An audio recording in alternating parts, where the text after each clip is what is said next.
Spørsmålet er om det er lov i islam at en shia og sunni gifter seg.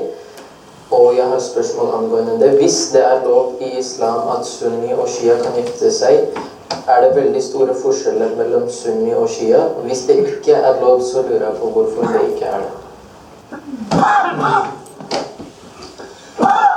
شیعہ اور سنی کا نکاح جو ہے، یہ نکاح کے حوالے سے تو نہیں، ہمیں کچھ عرصہ پہلے ایک سوال آیا تھا جو ہماری ویب سیڈے پر بھی موجود ہے کہ شیعہ اور سنی میں فرق کیا ہے. وہاں پر بھی جواب تو مختصر ہے، مگر باحوالہ جو ہے وہ کچھ چیزیں وہاں پہ لکھی ہیں، اس کو سمجھ لیجیے. بالعموم ہمارے ہاں جو معاملہ جو ہے اس طرح کا پوچھا جاتا ہے، اس میں ہماری اپنی کنسکاپ جو ہے، ہماری اپنی تعلیم یا ہماری اپنی معلومات جو ہیں وہ دین اور مذہب کے حوالے سے کم ہوتی ہیں. اس لیے اس طرح کے سوالات کی ضرورت جو ہے وہ پیش آتی ہے. دوسرا اس کا پہلو یہ ہے کہ جس شیعہ کو ہم جانتے ہیں ان کو ان کے علماء کی کتابوں کی روشنی. بہت مختصر اور جامع بات ہے. جب آپ علماء سے پوچھیں گے کہ شیعہ کیا ہوتا ہے تو وہ یہ نہیں کہ کہیں گے کہ آپ کے جو نابو شیعہ ہے اس کا عقیدہ کیا ہے. وہ آپ کو بتائیں گے کہ علماء شیعہ نے جو کچھ کتابوں میں لکھا ہے اس کے مطابق شیعہ مسلک اور مذہب کیا ہے. ایک بات آپ سمجھیں ساری باتوں. اچھا، اب جو کچھ علماء نے ان کے علماء نے کتابوں میں لکھا اپنے دین، مسلک، مذہب، فکر کے حوالے سے، فتویٰ ہوتا ہے اس کے اوپر. اب دور ایسا ہے کہ جس سے آپ لوگوں کو جتنے اہل سنت ہیں آپ کو نہیں پتا اہل سنت کیا ہوتے ہیں، کہ پتا ہے آپ کو. اس طرح اہل شیعہ میں سے بھی بہت سے لوگ ہو سکتے ہیں جن کو اصل پتہ نہیں کہ ہمارے علماء کیا خباثتیں جو ہے وہ لکھ کے گئے ہیں کتابوں میں. جو موٹی موٹی چیزیں وہ میں عرض کر دیتا ہوں.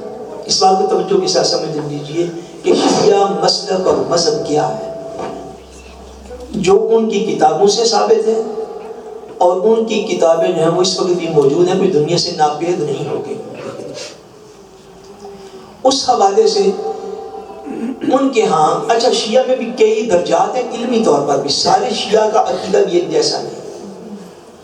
علمی طور پر بھی ان میں فشل ہے. اٹسیلف شیعہ کے اندر آگے سے کئی فرقے موجود ہیں. ان کے وہ باطل عقائد، وہ غلط عقائد کہ جن کا حامل کوئی بھی شخص ہو، اگلی بات اور ضروری بات، جن کا حامل کوئی بھی شخص ہو، بے شک وہ شیعہ کے گھر پیدا ہوا ہے یا پیدا نہیں ہوا، جن عقائد کا اب میں ذکر کرنے لگا ہوں، ایسے عقیدہ کو رکھنے والا کوئی بھی شخص مسلمان نہیں ہوتا. لیکن چونکہ لکھا ہوا ان کے علماء کی کتابوں میں ہے، اس لیے پھر ٹائٹل اس کے لیے لفظ شیعہ استعمال ہوگا. اگر خدا نہ خاصہ میری آپ کی اولادوں میں اگر کوئی بندہ ایسا ہو جائے، اللہ اعوذ باللہ تعالی، تو اس کا بھی ہمارے دین کے ساتھ کوئی تعلق ویسا نہیں رہے گا. انڈرسٹینڈ ہو گیا؟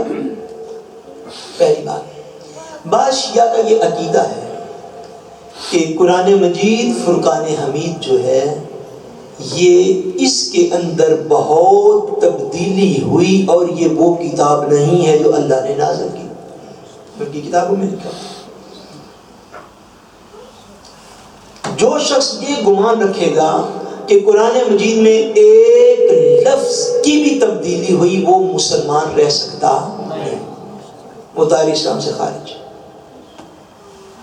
ان کی کتابوں میں یہ لکھا ہوا ہے کہ وہ تبدیلی جو ہے اللہ یعوذ باللہ تعالی، وہ تبدیلی کو منسوب بھی خلفائے راشدین سے کرتے ہیں.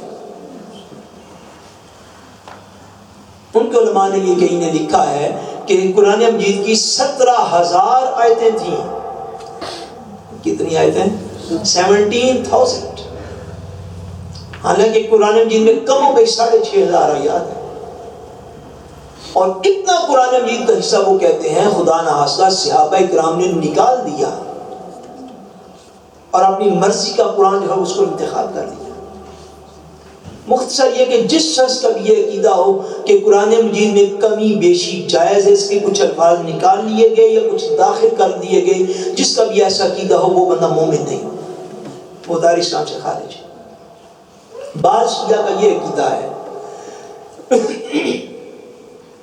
وہ ان ام المومنین سیدہ طیبہ طاہرہ حضور سیدہ عائشہ صدیقہ رضی اللہ تعالیٰ عنہ کے ساتھ جو معاملہ ہوا، جس کا ذکر سورہ الاحزاب کے اندر ہے اور دیگر آیات کے اندر بھی ہے، غالباً سورہ نور میں ہے، بہرحال قرآن مجید میں جس کا واضح تفصیلی بیان ہے، جو شخص حضرت سیدہ ام المومنین سیدہ عائشہ صدیقہ طیبہ طاہرہ رضی اللہ تعالیٰ عنہا پر بہتان لگائے، جس کا اشارہ قرآن مجید میں دیا گیا ہے، وہ بندہ بھی دار اسلام سے خارج ہے۔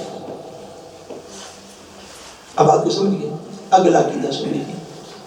اگلا عقیدہ میں سے بعض کا جو ہے وہ قرآن مجید ام المومنین رضی اللہ تعالیٰ عنہ، اور بعض لوگوں کا جو ہے وہ معاذ اللہ ثم معاذ اللہ ایسا بھی عقیدہ ہے ان میں کہ وہ حضور نبی کریم صلی اللہ علیہ وسلم کے صحابہ اکرام کو بعد از حضور پاک صلی اللہ علیہ وسلم کے وصال کے وہ یہ کہتے ہیں کہ 3 یا 4 لوگ صرف صحابہ رہ گئے تھے، بقیہ سارے صحابہ معاذ اللہ مرتد ہو گئے تھے۔ ایسا عقیدہ رکھنے والا بندہ بھی دار اسلام سے خارج ہے۔ بعض لوگوں میں سے حضرت سیدنا ابو بکر صدیق رضی اللہ تعالیٰ عنہ کی صحابیت کے منکر ہیں۔ حضرت سارے صحابہ اکرام میں حضرت سیدنا ابو بکر صدیق رضی اللہ تعالیٰ عنہ کی صحابیت کا انکار کرنے سے بھی بندہ دائرہ اسلام سے خارج ہوتا ہے۔ کیوں؟ کہ آپ واحد ہیں جن کی صحابیت قرآن مجید کی نص سے ثابت ہے۔ پھر ان میں سے اگلا عقیدہ سن لیجیے، بعض لوگوں کا یہ بھی عقیدہ ہے کہ حضرت سیدنا مولا علی پاک رضی اللہ تعالیٰ عنہ وہ الہ اور معبود ہیں، یہ بھی عقیدہ ہے۔ اور بعض لوگوں کا یہ بھی عقیدہ ہے معاذ اللہ ثم معاذ اللہ کہ حضرت سیدنا جبریل امین علیہ السلام نے وحی لے کے تو آنی تھی خدا نخواستہ حضرت سیدنا علی المرتضیٰ پر، مگر ان سے غلطی ہو گئی اللہ اعوذ باللہ تعالیٰ، تو وہ غلطی سے حضور علیہ السلام کی طرف وحی لے کے چلے گئے تھے۔ جس شخص کا بھی ایسا عقیدہ، میں نے کیا مجھے شیعہ سے کوئی غرض نہیں ہے، اب غرض ہے جس شخص کا بھی ایسا عقیدہ ہو اس کا اسلام کے ساتھ کوئی تعلق نہیں، اس کا اسلام کے ساتھ کوئی تعلق نہیں ہے۔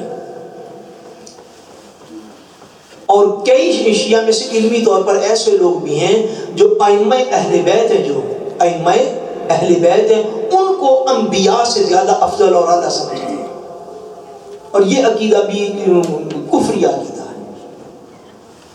ائمہ اہل بیت ساری شان اور عظمتوں کے باوجود انبیاء جیسا مقام رکھتے نہیں۔ اب یہ جتنے یہ جن کا میں نے ذکر کیا، جو بھی شخص، اور اس سے اگلی بات جس کے لیے نہ آپ کو کوئی کتاب پڑھنے کی ضرورت ہے، نہ آپ کو کسی سے جا کر پوچھنے کی ضرورت ہے، آپ یوٹیوب پر بیٹھ کے ان کو علماء کو سرچ کر لیجئے یا ان کے ٹی وی چینلز دیکھ لیجئے، جو میں بے فائدے نہیں کرتا لیکن ایگزامپل کے طور پر کہہ رہا ہوں۔ شیعہ عقیدے کا یہ بالکل نورمال اور وانلی طریقہ کار ہے کہ ان میں سے اکثر لوگ صحابہ اکرام کے گستاخ اور بے ادب ہوتے ہیں۔ صحابہ اکرام کے گستاخ اور بے ادب، آپ ان کی مجلسیں سن لیجیے، یہ محرم آئے گا تو آپ کہیں پہ لگا کے دیکھ لیجیے، اور نام لے کر میں کہہ رہا ہوں بائی نیم حضرت سیدنا امیر معاویہ رضی اللہ تعالیٰ عنہ پر لعن طعن کرنے والے، اور بائی نیم حضور نبی کریم صلی اللہ علیہ وسلم کے اصحاب سلاسہ جو ہیں حضرت عثمان غنی رضی اللہ تعالیٰ عنہ، حضرت سیدنا عمر فاروق رضی اللہ تعالیٰ عنہ اور حضرت سیدنا ابو بکر صدیق رضی اللہ تعالیٰ عنہ، ان کو اوپر سب و شتم کرنے والے اور ان کے اوپر خدا نخواستہ لعن طعن کرنے والے لوگ عام آپ کو شیعہ کے اندر مل جاتے ہیں۔ یہ ساری سچویشن اور یہ پوزیشن ہے، ان کو ابو اس تو بند مسئلہ دساں میں جائز ہے کہ ناجائز ہے، وہ کسر ہے کہ پیچھے، ابھی میں بول کے بتاؤں کہ وہ جائز ہے کہ ناجائز۔ ہمیں اپنے ایمان کی قدر نہیں رہی، اصل بات یہ ہے ہمیں اپنے ایمان کی کوئی قدر نہیں۔ اب میں وہ کون سی زبان کی تاثیر میں لے کے آؤں کہ 2018 کے بیٹھے ہوئے مسلمان کا میں رابطہ حضور کے صحابہ کی بارگاہ میں جا کے کروا دوں، کیسی میں ایسی تاثیر لے کے آؤں؟ بھئی ہمارا تو مساجد میں 10 سال آتے ہیں، ہماری تو عقیدت اپنے امام سے نہیں ہوتی جس کے پیچھے ہم نمازیں پڑھ رہے ہوتے ہیں، ہماری تو عقیدت و محبت کا وہ بھی مرکز نہیں بنتا ساری عمر جس کے پیچھے ہاتھ باندھ کے ہم کھڑے ہوتے ہیں، ہم ہاتھ کسی اور کے پیچھے باندھتے ہیں، دم جا کر کسی اور سے کرواتے ہیں، سجدہ تعظیمی جا کے کسی اور کی بارگاہ میں کر لیتے ہیں. ہمارا تو یہ حال ہے. ہماری حالت یہ ہے کہ جب تک ہم عشق و محبت کو سمجھیں گے نہیں کہ صحابہ کرام کے ساتھ ہمارا رشتہ کیا ہے اصل ہے. بھائی اگر کسی کو اپنے والدین کے گستاخ کے ساتھ کوئی بندہ شادی نہیں کرتا کہ کرتا بولیے، کسی بندے کو پتا چلے فلاں عورت یا عورت کو پتا چلے فلاں مرد میرے ماں باپ کو گالیاں دیتا ہے، تو آپ اسے شادی کریں گے جا کے؟ جواب دیجئے، کریں؟ سوال ہی پیدا نہیں. بات اس تعلق یہ کہ آپ سمجھے تو صحیح صحابہ کرام کے ساتھ ہمارا تعلق کیا بنتا ہے کہ وہ ہیں جن کو دیکھ کر مصطفیٰ کریم کی آنکھیں ٹھنڈی ہو جاتی تھی. حضور صحابہ سے راضی برضا اس دنیا سے گئے ہیں، اور ان کے اندر بعد میں جو معاملات ہیں ان پر ان کا اللہ نگران کافی ہے، آپ کی نگرانی کی کوئی حاجت نہیں ہے انہیں. اس لیے جو بھی شخص حضور علیہ السلام کے صحابہ کرام کا گستاخ ہو یا حضور علیہ السلام کے اہل بیت اعظام کا گستاخ ہو، اس کے ساتھ رشتہ نکاح کرنے کا مطلب یہ ہے کہ ہماری نظروں میں نیشنلٹی کی پھر بھی کوئی اہمیت ہے. آپ لوگ دیکھتے ہیں کہ نہیں؟ میں نے دیکھے بیٹیاں بڑے بڑے ساز بیٹے جو وہ پاکستان میں موجودہ شادیاں نہیں کرتے. یار کیڑا بندہ ویزے دے وقت چھپے تے گل ہے بھی بالکل ٹھیک ہے. یعنی ہماری نظر میں ویزے کی پھر بھی کوئی اہمیت ہے، صحابہ کرام کے مقام کی اتنی بھی اہمیت نہیں ہے.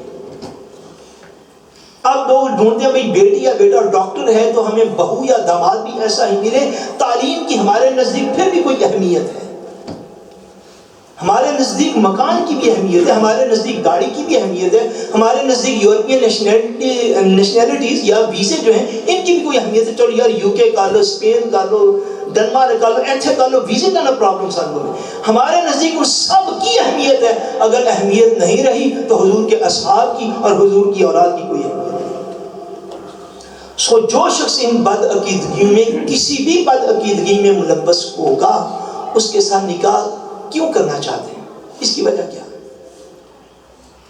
اگر آپ اپنے دین کی قدر نہیں کریں گے. دوسرا یہ کہ ماتم کرنا تو ہر بندے کے سامنے ہے.